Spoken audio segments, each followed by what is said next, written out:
bakangaka molimo mosantu bakangaka yete nzembo kana wantu bekangwa nzambi kekangwa awa yazalaki 30 na prison nkolo tata Simon Kimbangu aza kotambola bakangi na prison bamona kuna ekafela bamoni ye kuna na Equateur bamoni ba place mitano moko tata Simon Kimbangu bakomi mitano bakanga yebo batala kuna na Lubumbashi tata akomi ka tata Simon Kimbangu ye moko tika nkombo ya Kimbangu botika kobondela kuna na likolo ango batata balobi biso tokotika nkombo yote bakamati bakapo batandi yango balobi soki bokotika te tokotia bino na bakapo yo tokobwaka bino ne bale balobi biso tokotika nkombo ya Simon Kimbangu te bakangi bango na kapo ba rouler lokola roue ale bati bango na mai boa bakei mpasi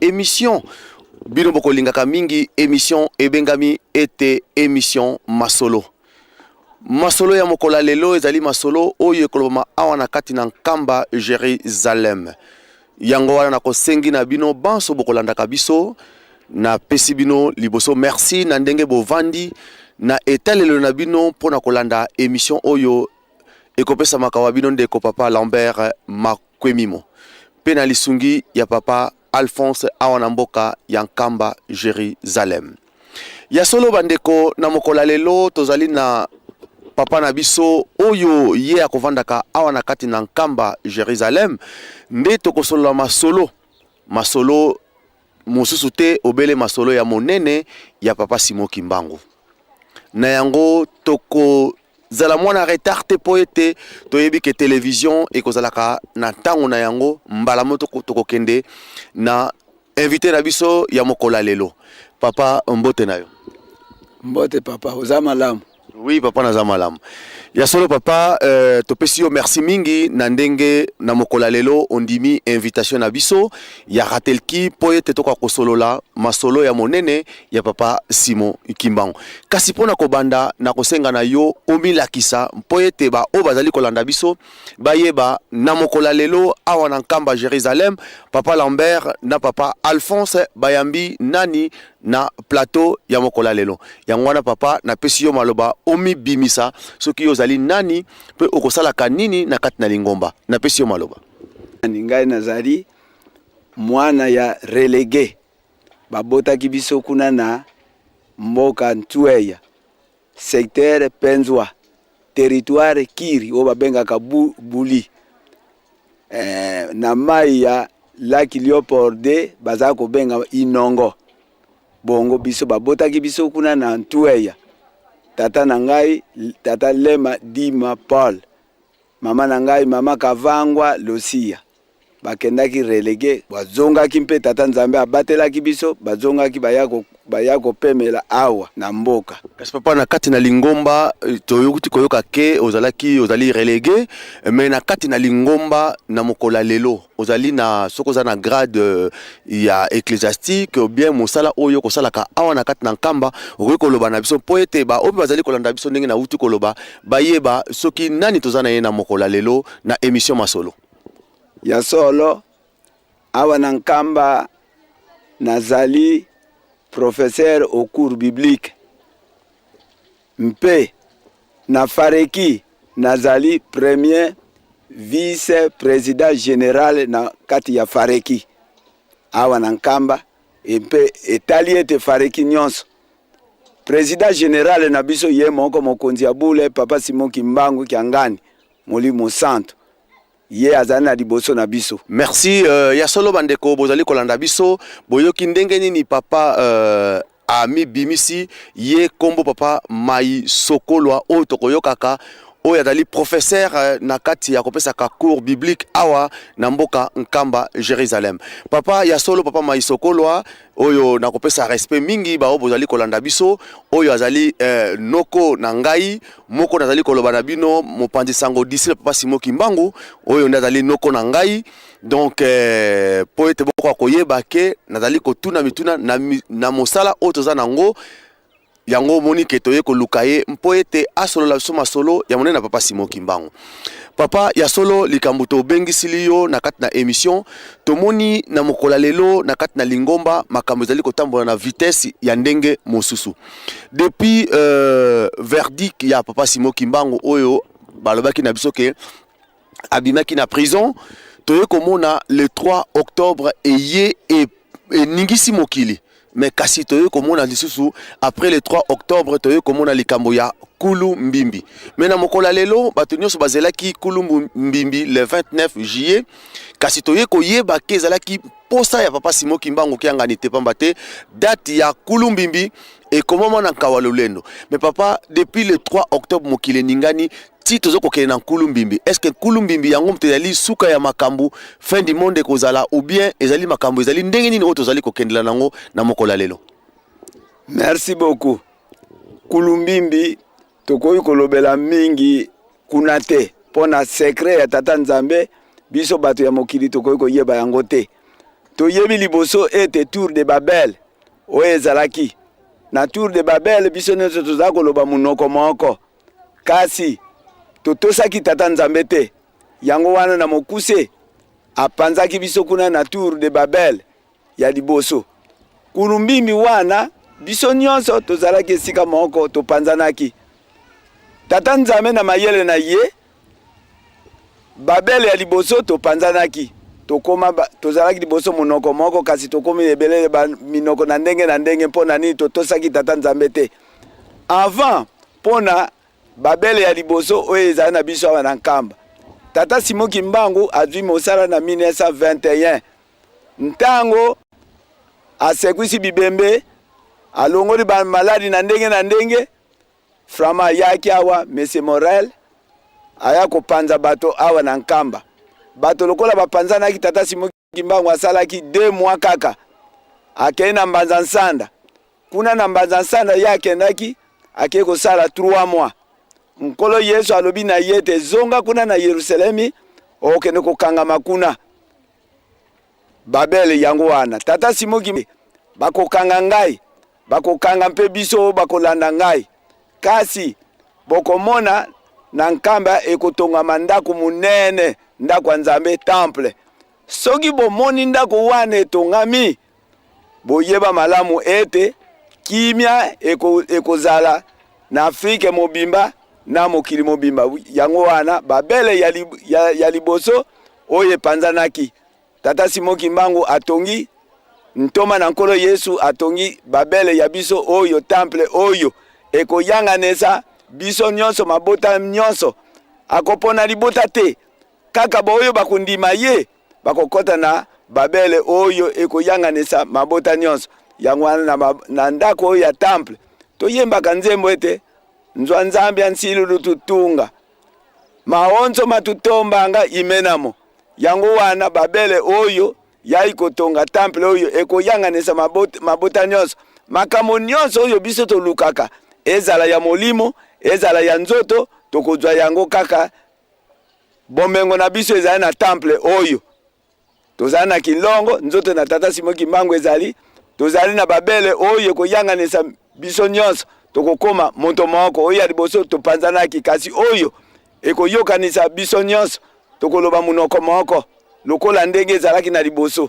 Merci ya solo bandeko bozali kolanda biso boyoki ndenge ni papa Maisokolwa alimoleli biso likambo ya Babel tour de Babel ndenge nini tokabwanaki me papa likambo yo tozali kokendela nango oyo tozali kolobela papa Simon Kimbangu kiangani azali kolobela na mokola lelo me papa tomoni ete na kati na mokili ndenge utu ko papa Simon Kimbangu ayaki na 1921 ndenge olobi Morel akangaki ye me na ntango 1921 babengaki ye ntumwa oyo biso bakimbangiste batali koloba papa Simon Kimbangu molimo mosanto. Mais toye komona lisusu papa Diangenda baye koloba ke aye kotambusa lingomba babenge susu molimo mosanto. Mais lelo susu tokomi na papa Simon Kimbangu kyanga nali kotambusa biso bakimbangiste batali kobenga ye lisusu molimo mosanto. Ya ba molimo mosanto ngo ndenge nini ekoma suna papa Simon Kimbangu kyanga ni tandis que ye azana ye mwana pe koka papa Simon Kimbangu. Merci. Nkoma ya molimo mosanto. Soki totali na Genèse chapitre 1. Mokili ezalaki te. Biloko nyonso ezalaki te kasi molimo mai na mai na molili. Molimo mosanto aza kotambola na likolo ya mai. Aya aza kotambola na likolo ya mai tomoni ete molimo ya Nzambe. Elakisi nini? Ye molimo mosanto wana. Nzambe wana bamizalela na mwana na ye nkolo Yesu. Nkolo Yesu azali mpenza tata Nzambe lisusu. Na kati na molimo mosanto ezali trinité ya bango misato Nzambe misato. Yango wana molimo mosanto Jean akomaki ete ne bandeli ezalaki na diloba. Diloba ezalaki na Nzambe. Diloba ezali Nzambe. Ye moto asalaki biloko nyonso. Na ye mpe ezali pole. Molimo mosanto wana nkolo Yesu. Molimo mosanto atindaki mwana na ye nkolo Yesu ayina mokili. Nkolo Yesu. Awa ya yaki na mokili. Moto atindaki ye tata na ye. Molimo mosanto ayina mokili nkolo Yesu asali mosala na ye. Awa ya asalaki mosala esilaki te. Alobi na kokende na tata nakende kosengela bino mosungi. Mosusu oya kozala na bino libela. Na mosungi wana yake na kosenga ndenge nini ayelaki na mokili. Papa Mfuma Longo papa Diangenda ayebisaki biso boye. Kuna na likolo batunaki papa Simon Kimbangu molimo mosanto. Balobi nkolo Yesu akendaki na mokili. Awa sika yo olingi kokende. Nkolo Yesu azalaki lokola azalaki mundele te. Azalaki lokola la pompe jaune. Awa sika yo kokende okolata lonzoto nini ekokita na yo na se. Yoka tata molimo santo. Oto yokaki ne bandeli. Tata Simon Kimbangu batuni ye motuna wana atelemi kuna na likolo. Papa Diangenda ayebisaki biso barase nyonso ezali kaka lokola elamba oto lataka. Atelemi na likolo atali barase nyonso atelemi akeko simbe elamba ya mwindo. Kuna na likolo bamoni ndenge wana bakamwaki yo zali molimo mosanto. Okende kolata loposo oyo. Bango nyonso balobaki ya lobi ngai na kokita na loposo oyo. Yango wana tata Simon Kimbangu molimo mosanto alataki lonzoto ya mwindo. Na mpona nini? Tata Nzambe asalaki liboso monto mwindo. Na monto mwindo wana apesaki ye mobeko. Na mobeko wana monto mwindo satai kokosa ye. Ya kosaki ye monto mwindo akwei na komeka mawana. Tata Nzambe alongola biloko nyonso na monto mwindo. Papa Mfuma Longo alobaki na biso monto mwindo lokola tata Nzambe asilikaki alongolaki ye biloko nyonso. Eloko ya atikelaki na moto kaka mwa makanisa oyo tosalelaka na sala boyo. Eloko moko biloko nyonso alongola yango na valeur na kati na moto. Tala makambo ya tata Nzambe. Kasi ntango ya kitisaki Satan akwisaki yawa na mabele alongolaki ye eloko te. Apesaki na mayele na ye nyonso akweyaki na ayaki na yango. Kasi tala mayele ya tata Nzambe monto mwindo akwei na masumu. Tata Nzambe amoni mawa. Apropose biso akotindela biso mwana na ye. Mwana wana nani nkolo Yesu. Alobaki na monto apesi ye tumbu alakeli mokili mabe. Alobi na monto ete yo Satan lokola wiko kweisa monto. Alongoli ye makolo nyonso etumbu. Tambola na mabele. Et puis apesi etumbu na mwana mwasi na koboto komona pasi. Apesi etumbu na mwana mobali. Avant ya kolia il faut motoki ebima komona pasi. Alakeli mokili mabe. Kasi tata Nzambe tala na mawana ye a proposé alobi yo mwasi okotuta motu na nyoka. Soki otuti ye motu nyoka kosuwa yo. Esika wana tata Nzambe ayokelaki biso mawa netumbu biso tozwaki ete nkolo Yesu akoya bakotia ye na ekulusu. Soki bati ye na ekulusu makila na ye wana ekobikisa bato bakondimela ye. Et puis nkolo Yesu batia ye na ekulusu bakokaki ye elaka ya tata Nzambe promesse ete aya makila na ye etanga pona kosikola biso. Yango wana nkolo Yesu ayaki ayikosala mosala na ye, asengaki musungi aya Molimo Mosantu alati loposo mwindu akiti awa na nkamba amonani ye Molimo Mosantu ayikobota mwana liboso alobi kisolokele elakisi eloko oyo tobungisaki tomoni yango. Tata Molimo Mosantu apesi mwana liboso nkombo kisolokele poso mwindo. Ye papa kisolokele yazali roi des rois. Papa kisolokele yazali mokonzi likolo pese ye tata Nzambe kaka wana.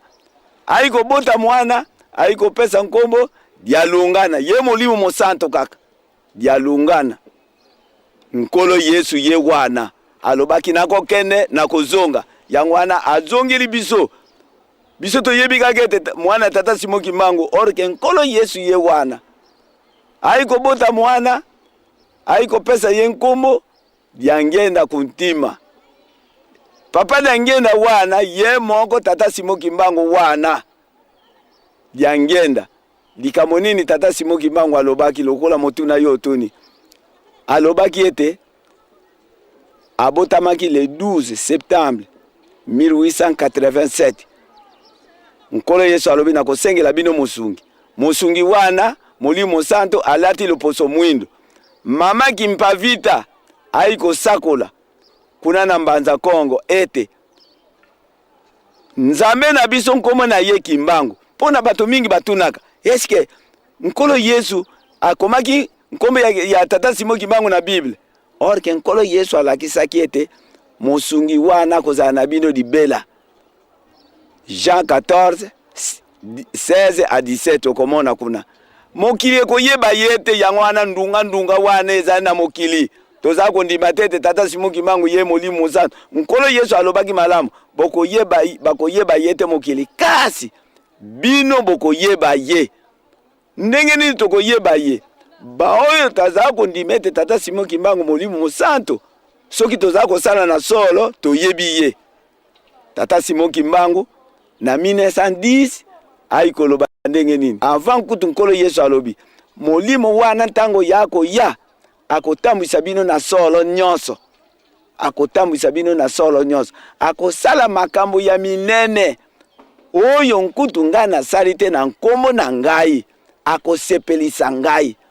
Yango wana tata Simon Kimbangu makambo nyonso yaza kosala na nkombo na Yesu Kristo. Monto akufi lamuka na nkombo na Yesu Kristo.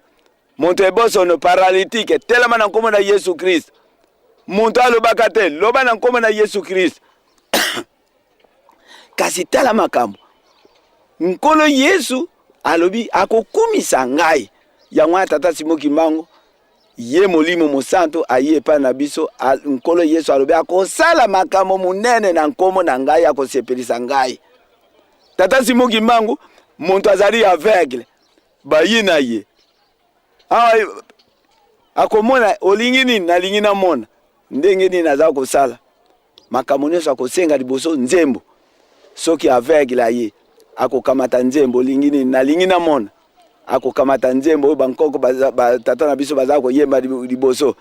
Ezula ya wonso ya buka mobi onte mwanza Yesu weza kunte monge utemene Yesu ntima menge seseo impofo ya kala simona ngowa onte mwanza Yesu. Akamati soi abwaki na mabele asimbe mabele wana afini na miso mona na nkomo na Yesu Kristo. Makambo nyonso aza kosala na nkomo na nkolo Yesu. Awa sika tata Simon Kimbangu asali mosala ya asalaki mama Kimpavita asakolaki ete Nzambe na biso nkomo na ye Kimbangu. Soki ayei akolongola bino na bombo na Afrique mobimba. Akolongola bino na bombo na mokili mobimba. Et puis alobi soki boboti mwana akufi morne bobenga kimbangu yako kosekusa mwana. Bankoko na biso mpe soki mwana akufi bayebaki likambo wana bakobenga kimbangu yako kosekusa mwane. Nkombo ya kimbangu nkolo Yesu alobaki bokomona yako sala makambo minene na nkombo na ngai. Batia tata Simon Kimbangu na tono babwaka ye na ebale abimi. Tata Simon Kimbangu bakangie libanga babwaki ye na fleuve abimi. Makambo nyonso nkolo Yesu alobaki bokomona ye makambo yako sala. Kasi bato mingi baza kotuna eski alobaki nkombo ya kimbangu? Oh, me ya alobaki akosala makambo nyonso na nkombo na ngai, akosepelisa ngai. Tata Simon Kimbangu asali makambo nyonso na nkombo na nkolo Yesu. Makambo elobaki mama Kimpavita elingi kokokana eikomona na nini? Mama Kimpavita alobi nzambe na biso nkombo na ye kimbangu. Ye mpe akosekwisa lobengaka nkombo wana. Le 12 septembre 1887, mama Luezi na tata Kuyela baiko bota mwana awa na nkamba. Tala makambo ya tata Nzambe. Baiko pesa nkombo ya mwana kimbangu. Yempe aza kosekwisa lokola mama Kimpavita alobaki bobenga nkombo wana. Aza kosekwisa bato. Asali mosala na ye. Likamo nini? Oyo ndenge nini mama Kimpavita alobaki kuna na Mbanza Kongo, kasi ndenge nini awa na nkamba 1706 nkombo wana apesi annonce nkombo ya tata Simon Kimbangu nzambe na biso ye wana. Bon, le 12 septembre 1887 awa na nkamba tata Kuyela na mama Luezi baboti mwana bapesi ye nkombo Kimbangu. Ndenge nini papa Mfumalongo atunaki makambo elobamaki na Mbanza Kongo nkombo wana eiko bima wana nkamba. Nkombo wana peza kosala makambo nyonso tata Kuyela na mama Luezi bayebelaki ndenge nini ezali molimo na tata Nzambe kotelaki bango na kati na ndako mwasi na mobali bazalaki na bolingo na bango wana ikopesa mboma malamu molimo mosanto aiko botama na kati ya ndako ya tata Kuyela na mama Luezi. Tata Simon Kimbangu abotami na 1910 makambo nini tata Simon Kimbangu alobaki? Alobi ngai Simon Kimbangu nakobota mambotama ya mibale. Na 1910 nakobota mambotama ya mibale. Le 22 mars 1918 tata Simon Kimbangu papa Mfumalongo papa Dangenda abotami esika molimo mosanto atoza kolanda ye tata Simon Kimbangu molimo mosanto aiko bota mwana pesi ye Dangenda kuntimba. Alobaki nakobota mambotama ya mbotama ya mibale mbotama wana papa Dangenda abotami awa na nkamba. Awa ya abotami awa na nkamba sinye nini eza komonisa ete ya solo ye kaka lokola ndenge alobaki tata Simon Kimbangu soki azako ya papa Nkuluntu papa Kisolo Kele papa Dialungana nkolo Yesu na papa Dangenda soki ba papa lokola mwana yambaka tata naye tango bakoya kamati papa Kisolo Kele amemi ye boyo ati ye boyo ako kamata papa Dialungana nkolo Yesu amemi ye ati ye boyo. Kasi papa Dangenda aya ko simba tata boyo aza kumisimba ye moko. Ntina nini wana elakisi ete tata Simon Kimbangu abotami mbotama mibale. Azalaki na Lubumbashi. Na Lubumbashi ya azalaki alobi na bapapa. Basi na bino bazana mikumba. Soki baboti oya kobota mwana mobali ngai Simon Kimbangu wana na kobota mambotama ya misato wana. Awasika papa Nkulutu aboti mwana mwasi. Papa Mfumalongo aboti mwana mwasi. Papa Mfumambanza aikobota mwana mobali. Mwana mobali wana nani? Baiko pesa ye nkombo mpona ntango Framaza laki kobomba nkombo na ye pesa ke ye nkombo liboso kiula. Pona soki balobi ete tata Kimbangu wana ekozala pasi epai na baframa. Baiko pesa ye nkombo kiula. kasi orge kiula wana ntango tata Simon Kimbangu makambo ya alobaki ekokani abotami mbotama liboso le 12 septembre 1887 mbotama mibale ya ikobotama papa Dangenda mbotama misato aikobotama papa Simon Kimbangu ye kaka Molimo Mosantu.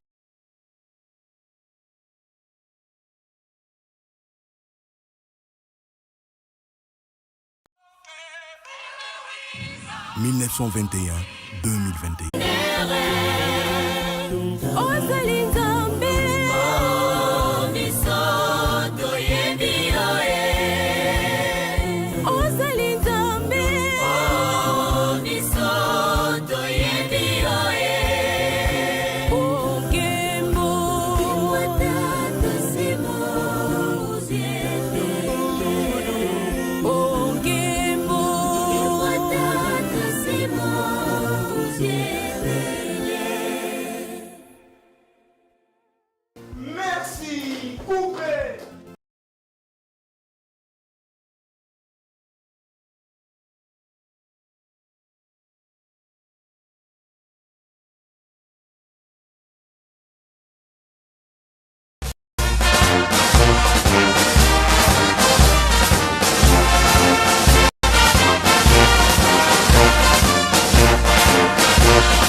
Ya solo bandeko balandi radio télévision kibangise bana papa Simon Kimbangu mbote na bino banso besika bozwani topesi merci na yemoko papa Simon Kimbangu na bolingo oyo alakisi epai na biso nde abateli biso akomisi biso lisusu na année oyo 2020 nde topesi ye merci mingi